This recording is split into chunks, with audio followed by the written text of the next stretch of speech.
Here we are, folks. Folks, remember when people used to say that on TV? We're heading to a state today that 50% of the United States' population lives within a 500-mile radius of one of its major cities. It's illegal to get a fish drunk, but you can't get arrested on Sundays or the 4th of July. Pretty sure they don't enforce that one. It's a fun state to be in, but not for those reasons. Around October and November is when I really get excited about this place. I'm talking about one of our favorite states to hunt, Ohio. I don't even know how we're gonna do this thing, but we're gonna do this thing. I'm riding out here with no cameraman. It's just me and the kids. When I get out there, Chris Munn is gonna film me. These guys have been a tight-knit group hunting together for many years, killing big bucks. You know, we've had a rocky past with Ohio. It took us like 4 or 5 years to even kill a deer. What's Kip doing? I think he's lost it. But once we met the Munn family and the Baker brothers, things started to get a whole lot better. I killed one of my biggest 8-pointers that I've ever taken with a bow and arrow. I'm just hoping I find at least one more antler and a buck attached to it. I sound like Roscoe P. Coltrane for a minute. He just come by me, can you? Well, we're about to embark on a journey.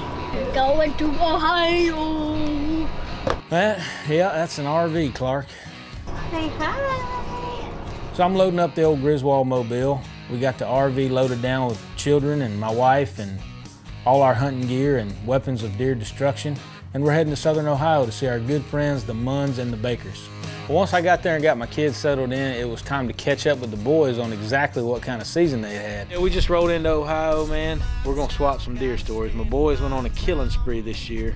I didn't make it out till just now, late season, deer dropping their antlers. But these knuckleheads, the 3 of them, just went ahead on a hot streak. The Munns and the Bakers over the years have slammed some giants.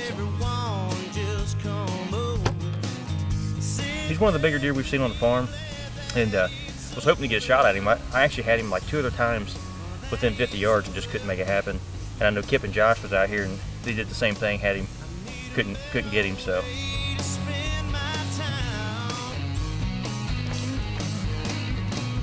Okay.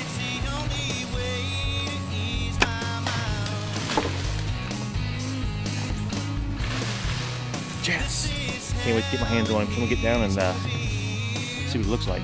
What a deer. Golly. Not sure really how to describe last year other than that everybody else seemed to have really good luck. Of course, I'm saying this based on the footage that all the guys brought back because all I can see is the backside of an outhouse door and occasionally the floor and the ceiling when I'm praying to Jesus not to let me die of dysentery. This hunt is back in October and Chris is set up on what we call the 11-acre field. Mike killed a really nice 13-point buck here a couple years ago. I killed a really nice 8-pointer just behind this. Ready?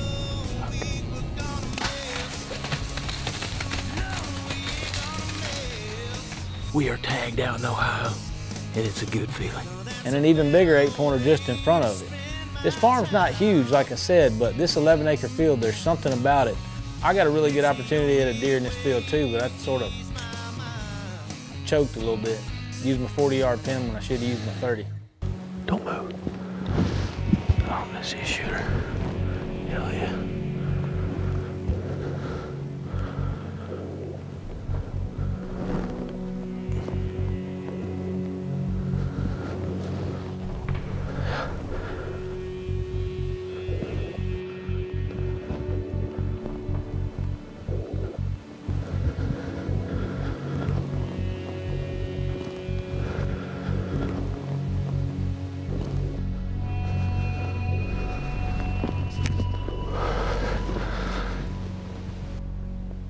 That. Oh, I shot him with my 40-yard pin. I shot him with the wrong daggone pin. Well, this buck that Chris had been hunting, they had got a ton of wild game trail camera pictures of this deer during the summer. They had him patterned really well.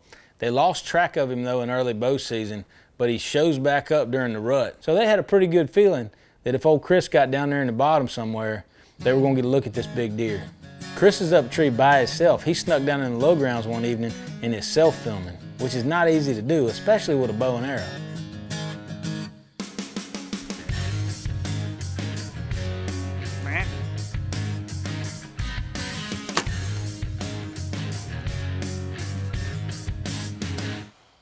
Man, Chris put a daggone near perfect shot on this deer. Chris Munn out here helping me track it now. We're gonna head into the woods and see if we can find it. We've been seeing this deer on our trail cameras for about 2 weeks now. Yeah, the cool thing was seeing this deer and another deer fight before I shot him. Feels good to be tagged out before the rut. You know, it's always good to come back and see the Munn family. Aaron and Chris Munn invite us to their house every year and let us deer hunt their family's property. Sonny and Sandra Munn, Chris's dad and mom, opened up their home to us as well as their awesome deer hunting property. Now, Sonny is a corn and soybean farmer and is responsible for a lot of the good deer hunting that we have. In fact, at one time, he held the Ohio state record with an absolute giant. Well, now the famous Mike Baker is up to bat, the lumberjack, the sapling assassin. You know him from previous shows where he likes to clear some brush. He just chooses to do it with his Hoyt. So every year, Mike has managed to shoot some sort of tree instead of the deer he was actually shooting at. In fact, last year he shot 2 trees within 30 seconds of each other. Mike went out in the dark with a headlamp, risking spooking the deer this year, and just cut down all kind of trees. Mike was gonna have some clear shooting lanes. November 12th, rut's in full swing. We got deer running everywhere this morning, so thought we'd get a quick interview in. Just had a couple small bucks on the other side of the field here.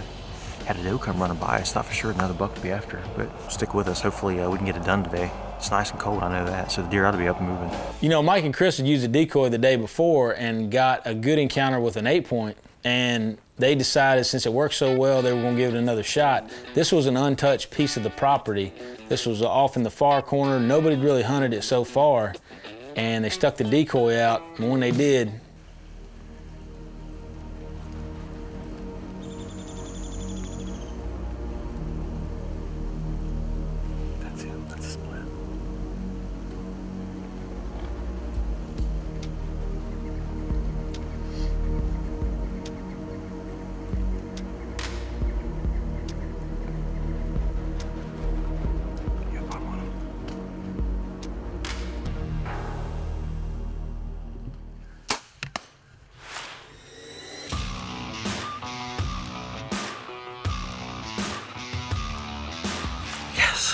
Sweet, man. He's a good buck, man. it's amazing what you can do. Take a little wicked tree saw and get you a shooting lane. It's amazing how many deer you can kill like that. But you can see from last couple of years, I've been hitting a lot of trees, so we went ahead and made sure we had them all. So we did that this morning when we came in. These X-stands worked out great though. We were able to climb up in this tree and get exactly where I wanted to be this morning. I'm just anxious to get my hands on him, but Kip, you'll probably have to come up with a better name, like Mountain Big Buck Killer, something like that. That sounds pretty good. It's got a good ring to it. We took it so far, we named him the Sapling Assassin. And I think it either motivated him or hurt his feelings, but whatever it did, we're gonna have to call him the Lumberjack this year because he is clearing some serious shooting lanes. Well, this is what you want to see at the end of a blood trail. Just out of nowhere, he just steps out. Chris spotted him coming out of the corner, and he just come to the decoy. And this is the result of it, man. It's rut's on pretty hard right now in Ohio, so. We got a theory about this deer, and we're not 100% certain, but we found the sheds from this buck the previous year, and I had an encounter with what we think might have been him 2 or 3 years ago. This is a deer that was on Red Arrow TV as a 2-year-old that I passed on. You know, he's not old enough. Man, what a cool little drop time, little turkey foot, and he's got an extra deal right there. It's the only deer that we've ever seen, and look how similar. And if you look at that little drop, it's identical to the drop that Mike's buck has 3 years later. It looks like this might be the same deer. The chances are I'm doing fine so far, 'cause the mama even said I'm cool. But so you get a shot next. You're the next one. Chris had plenty of trail camera pictures of this deer, and it was one of the deer on the hit list. He's a tall 8-point, and they had gotten a picture of him earlier in the day from a trail camera near that field, and he was dogging a doe. So they knew they had a pretty good opportunity to get out there. He was in the area. That's why using these wild game trail cameras comes into play so much. It's my birthday. Feeling good about tonight. Me and Mike have been hunting here the last couple days. We're in a good spot. We got a good feeling about tonight, so happy birthday to me.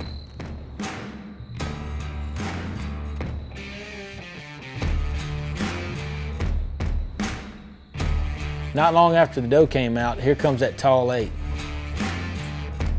This buck lost sight of the doe, and he starts slipping down the field edge toward Chris to get him a bite of end game that they laid out for him. And it was probably gonna be his last meal ever, if Chris let him even eat it.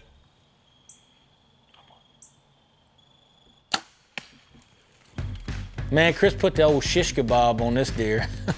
Blood squirting out of both sides is a pretty sight in a white-tailed deer hunter's eyes.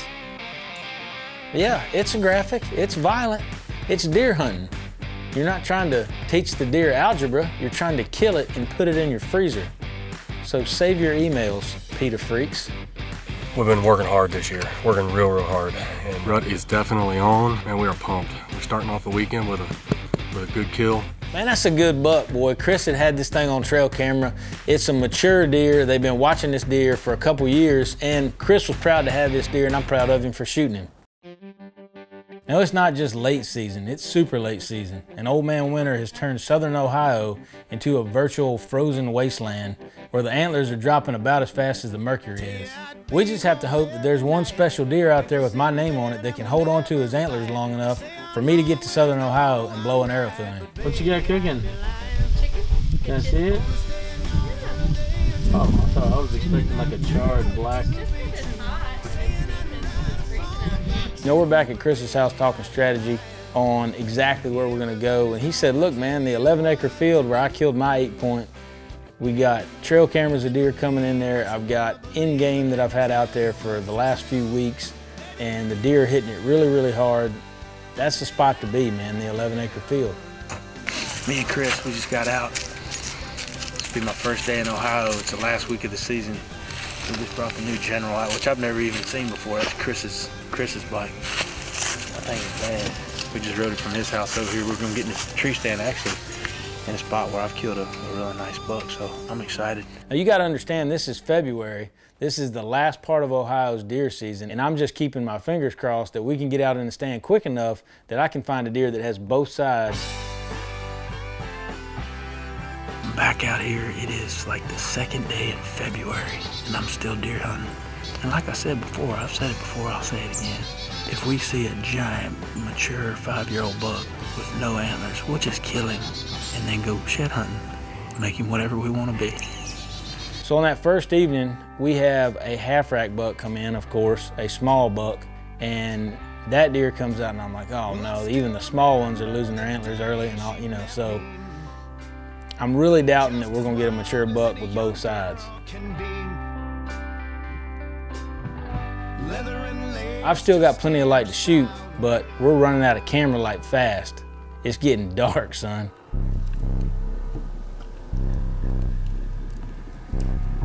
But it's the 8-pointer, the 8-pointer on the hit list, and he's got both sides, and here he comes.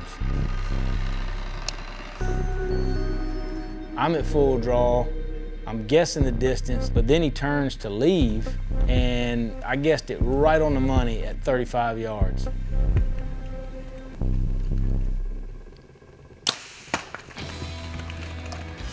In the camera, you can't even really see the arrow hit. I saw it hit and just knew that I smoked this buck and he wasn't going far. He's zigzagging across this bean field, and then he has like what sounds like a 25-car pileup in the woods. And I'll tell you what, it's dark, and I know the kill's dark. It's the last week, baby. First night, late season, shot probably the only buck left on the farm that had both sides of his antlers, and I'm just pumped up. I just can't even believe it.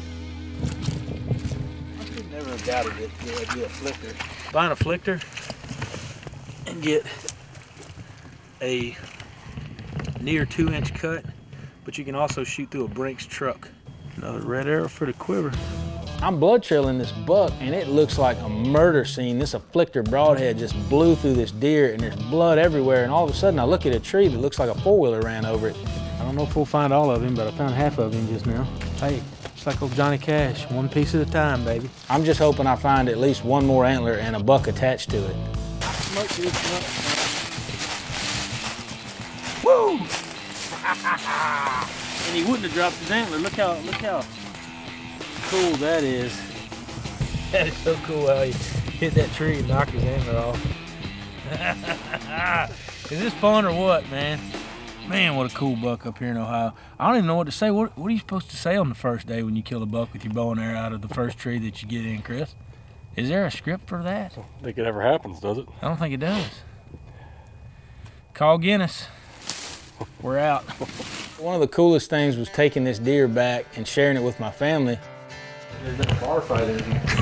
Look at that. There is nothing like being with your family and just knowing your kids are waiting on you and you've been successful in the woods. You guys have that memory from being a kid and you're hunting with your dad and it's cold and you come back in, and whether you killed anything or not, man, just being with your dad, coming home to a hot dinner and being around your family, around a fireplace. That's what the culture of the hunter is sort of built around. But when your kids and your family are there waiting on you, that is like an all-time high for me right there. It may be my favorite hunt of the season just because I got to share it with my son and my little girls and my wife. Now it's like a vacation, man. I've got a couple more days. I got plenty of time to go out and turn an arrow red on one of these big old fat Ohio does.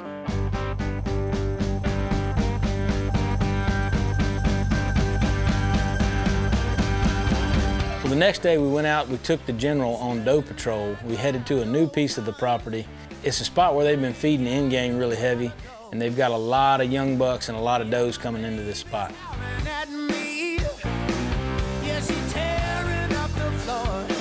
Well, the first deer we see is this little devil spike, and then a bunch of deer start trickling in. Here comes a deer right here. I hope they get it quick because I'm about to freeze. Just as I think we aren't going to have any trouble filling a doe tag, trouble shows up in the form of an old doe they call Scarback. She's at least 15 years old. She's been shot 97 times and hasn't died yet. No, it's actually not true. Chris actually just barely nicked her skin with a shot, but she is now in the category we like to call educated, and she's a tree looker. She likes to come out to any given site, any given food plot, any given area, and look up in trees.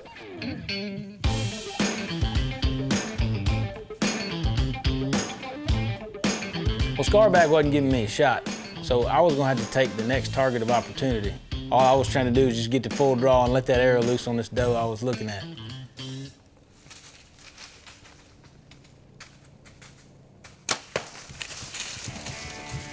I need to start my own video series, Monster Does of North America. I'm so cold I can't even feel my hands. I can't believe I even got the shot off. Well, the Hoyt found its mark, and she didn't go far. The doe at the end of the blood trail. Nothing wrong with putting some doe meat in the freezer, baby. I know the Muns are gonna be happy.